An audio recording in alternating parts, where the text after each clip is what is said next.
The biggest revelation of the day, that came with confirmation from Alistair Clarkson that he is going to follow through and sit out of coaching next year. He'll take the breather, he'll take the family time, he'll take the personal development. So that immediately spins into, what does it mean for Carlton, who miss the big fish? If you think David Teague's not right, well then you make the change, but you don't sit there and go, well, what are we landing first? What are we going to do? I think it'd be fascinating to be a fly on the wall inside. Yeah. You wonder who's running the footy club at Carlton, and I must say from the outside, Jerry, whoever's running that football club has got no idea how to run a football club. You've got a football club mired in uncertainty at a time where you need to be certain about where you're going. And and right now they can't move until such time as they make a decision. What does this say about looking after your own people at a football club? That is the number one priority, is to look after your own and make everyone feel... Football clubs talk about being like families. I mean, this is the furthest thing from it. Not only have you not given David Teague the best opportunity to succeed with assistant coaches leaving halfway through, no football director, no public support, you've made him face the most undignified 2-month period that a coach should ever have to face. Well, this is a mess of the highest order. Carlton look like a laughing stock right now. It's a debacle. This is a mess. Yeah. This is a total mess. So the dream result went up in smoke today. So Clarkson first. He had prefaced his remarks on Friday with this, don't take this as gospel, but it did hold. He held to his truth that he was going to sit out for a year. He probably had to put that little line in after what obviously transpired a few weeks earlier at Hawthorn. But yeah, so the decision's been made. My understanding is that James Henderson, Alistair Clarkson's manager, fielded some calls, some conversations were had, but ultimately Alistair wants that year off. I mean, you take the calls because it's due diligence. You're probably negligent in your duty if you don't take the calls and at least hear people out. But the decision's been made. Clarko's having a year off. David Teague spent today, I'm told, doing exit interviews again. So he's done the exit interviews Tuesday and Wednesday, and he'll head home tonight none the wiser, while everybody around says he's probably facing the sack tomorrow. It's mind-boggling.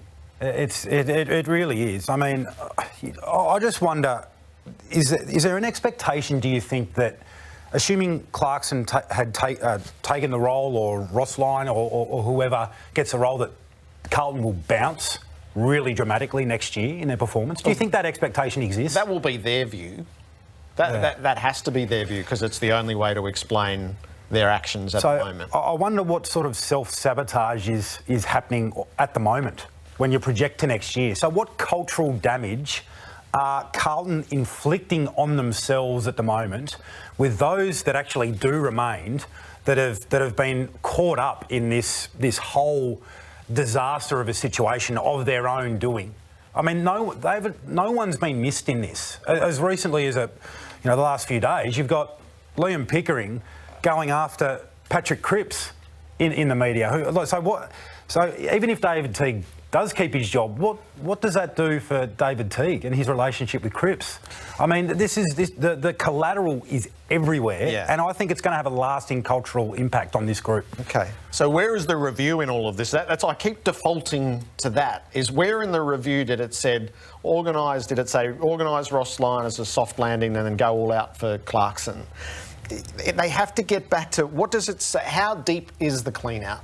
What does it say about the coach's position, his relationships, and his capacity to improve the group next year? What does it say about the football director, the football manager? What does it say about the chief executive? They have to default to that. Now, there are changes being made to the board. I'm reading Sam McClure's piece tonight that says Greg Williams is coming in as the Carlton football director, and as many as 4 board members could change in the coming days. So, again, what was the process? Because creating this illusion that the process was, yes, we always intended to take the report, sit around as a board, take 3 or 4 days to contemplate it, make our actions, are totally separate to what's been going on, where half the board seems like it's about to be jettisoned as they reach their decisions, and they had all these side projects going. Yeah. Could you just not get back to the core of what you asked for on June 12 and have been delivered, and see what you might do from there? And tonight we wait,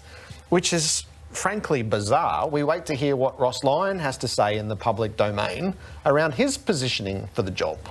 So side project Clarkson, cross, side project Lyon, unknown, and then does the process from there become we run a process?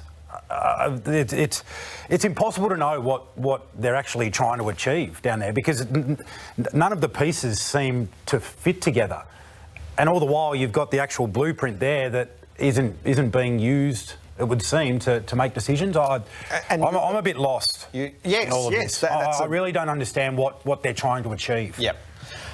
Could you see Ross Lyon in the Carlton job from this vantage point? Yeah, I could absolutely. I mean, because of his credentials, because of what I've seen him achieve as a coach, his ability to pull a group together and achieve special things. I mean, he was able to get to grand finals at both clubs that he's been at, you know, just falling short. But yeah, I can see him. I can see him coaching again. You know, only he can answer whether he's got that fire deep within that's burning.